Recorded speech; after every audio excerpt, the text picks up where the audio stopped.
What's up, race fans? We're just one day away from the Bud Light Open 80 night at Stafford Motor Speedway. But before Kyle Rickey and I preview what's to come tomorrow, let's quickly take a look back at some of the stories you may have missed from last Friday night on Dunleavy's Modifiedz night.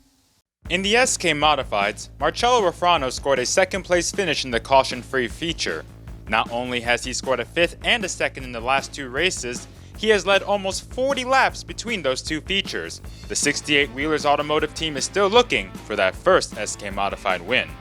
The 31 team driven by Noah Korner started the feature on the pin, and he was able to hold his own to earn a career best 4th place finish. It's the first top 5 for Korner since his 5th place run back on April 30th. The Mid-State Site Development team is hoping this is a change of luck and a sign of what's to come in the next coming weeks. One driver that has consistently improved in the SKs is David Arute. Arute finished a career best 3rd back on June 18th, and since then, he has scored 3 straight 7th place finishes, giving him an average finish of 6th in the last 4 races. And one of those 7th place finishes, by the way, involved coming back from a spin 2 weeks ago. The Big Hoss USA Racing Products team is on the right track and looking to return to the podium. Switching to the late models, Chicopee, Massachusetts' Andrew Duran looks to be finding his footing in the division. The defending limited late model champion scored a 7th and a 6th in the last 2 races. He earned that 6th place run last week after getting caught up in an early accident. The Universal Plastics 43 team is closing in on their first top 5. A familiar name at Stafford is back in the right direction, as Tom Fearn finished 3rd last Friday, his first podium since his win back on May 14th. So with a 4th and a 3rd in the last 2 races, including having the lead last Friday for a bit, the King Gray Coach Line 97 is looking for career win number 75 to tie Keith Rocco for 3rd all-time in feature wins.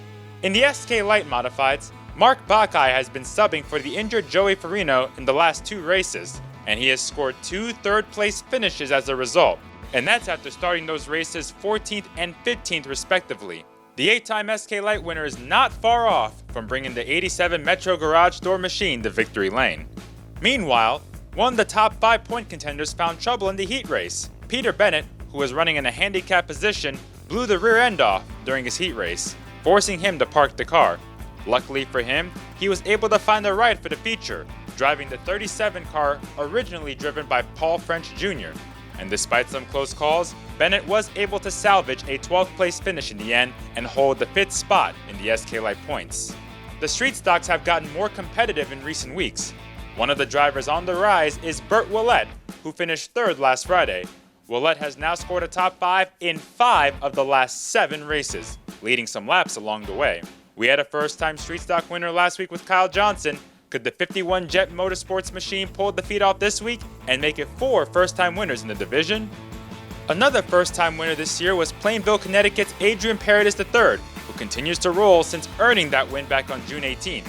Since that victory, Paradis has scored a 3rd, 5th, and a 4th. So after a very rough start to the season that saw his primary car get wrecked, forcing him to a backup car, the CSB Communications 19 team looks to continue the consistency and maybe get win number 2.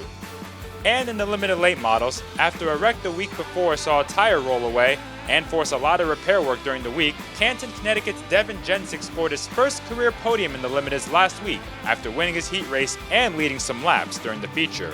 Jensick and the 23 Genco construction team looks for more consistency and a little more luck in the second half of the season. Speaking of luck, here's a few drivers that are looking for that 4-leaf clover and a change of fortune.